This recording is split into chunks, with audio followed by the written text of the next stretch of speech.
मित्रों नमस्कार। यह है पीएच नेटवर्क। मैं हूं प्रदीप हंडू। आज लेनिन और मार्क्स की चाची को दिल्ली के असेंबली के परिसर में ही जाने से रोका गया था। तो वो ये कह रही है कि 75 साल में हमारी जो संसदीय इतिहास है, पहले ऐसा कभी नहीं हुआ। जबकि किसी विधायक या किसी सांसद को सभा के परिसर में जाने से रोका गया है। इस संबंध में मैं ये कहना चाहता हूं, जो हमारे दिल्ली के मुख्यमंत्री थे केजरीवाल जी, वो भी ये कह रहे थे कि ऐसा कोई कानून नहीं है कि जेल गए हुए मुख्यमंत्री को इस्तीफा देना चाहिए। यह भी पहले संसदीय इतिहास में कभी नहीं, जब से आज़ादी हिंदुस्तान को मिली तब से ऐसा पहली बार हुआ है कि जेल तिहाड़ी मुख्यमंत्री ने इस्तीफा नहीं दिया। जब फिर जबरदस्ती कोर्ट ने कुछ पाबंदियां लगा दी, तब जाकर उन्होंने इस्तीफा दिया। ये जो असेंबली है, 2-3 दिन उसमें काम करते हो गए और ये पहले दिन से ही हंगामा शुरू कर दिया उन्होंने। क्योंकि रीज़न ये था कि उनके रिपोर्ट पेश किए जा रहे थे। कैग की रिपोर्ट शराब घोटाले के बारे में एक दिन पेश की गई, आज उसके बारे में बहस हो गई।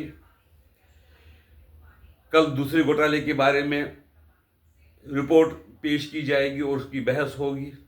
वो ये नहीं चाहते हैं कि किसी भी मामले में, किसी भी सूरत में सीएजी की रिपोर्ट संसद में पेश की जाए, विधानसभा में पेश की जाए और उस पर कोई बहस हो।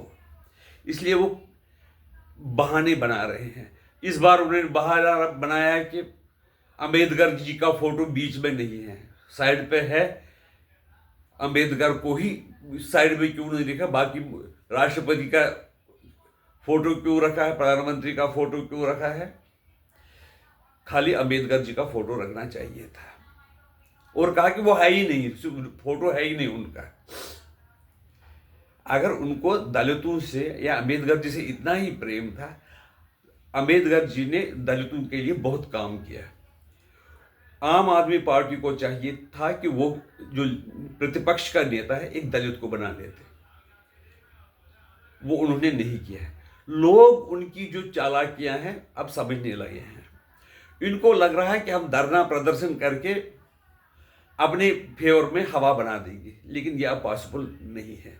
क्योंकि पहले ये धरना प्रदर्शन करके ही फेमस हुए थे, तब लोगों को इनका असली चेहरा पता नहीं था। अब उनके असली चेहरे के बारे में लोगों को जानकारी मिली है, तो अब उन पर विश्वास नहीं करेंगे।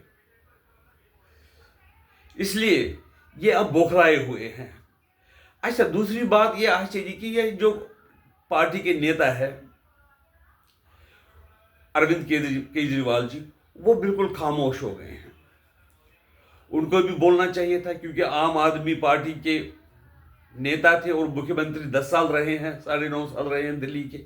उनको भी इसके बारे में कुछ बयान देने चाहिए, लेकिन उन्होंने आपसी मारना को आगे कर दिया और कहा कि तुम ही पहले जो हम इलेक्शन हार गए, तुम ही मुख्यमंत्री थी, इसलिए तुमको ही जवाब देना है।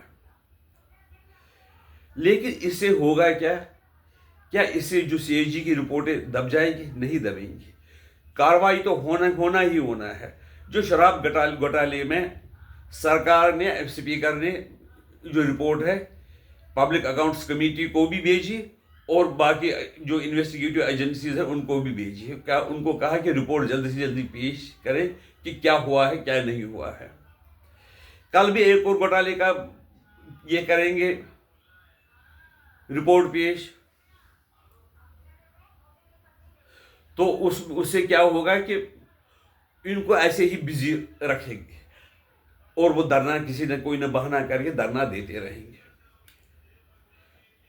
इसलिए ये परेशान है। ये चाहते थे कि एक दिन में ही सारी रिपोर्ट सीएजी की सरकार प्रस्तुत करे, ताकि हम 2-4 दिन झगड़ा करके इस रिपोर्ट को दबाने में कामयाब होंगे। लेकिन चाहे वो कितना भी शोर मचाए, कितने भी धरना करें, कितनी भी प्रदर्शन करें, लेकिन वो रिपोर्ट अब छिपने वाले नहीं है। जो भी दोषी होंगे उनको सजा मिलेगी। दूसरी अफवाह यह है कि केजरीवाल राज्यसभा में जाना चाहते हैं।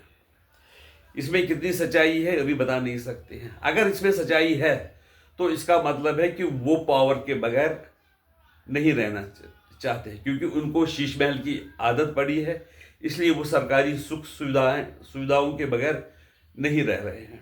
ऐसे नेताओं को क्या लोग बार बार बर्दाश्त करेंगे? मुझे लगता है ऐसा नहीं है। आपके विचार इसके बारे में क्या है? नमस्कार।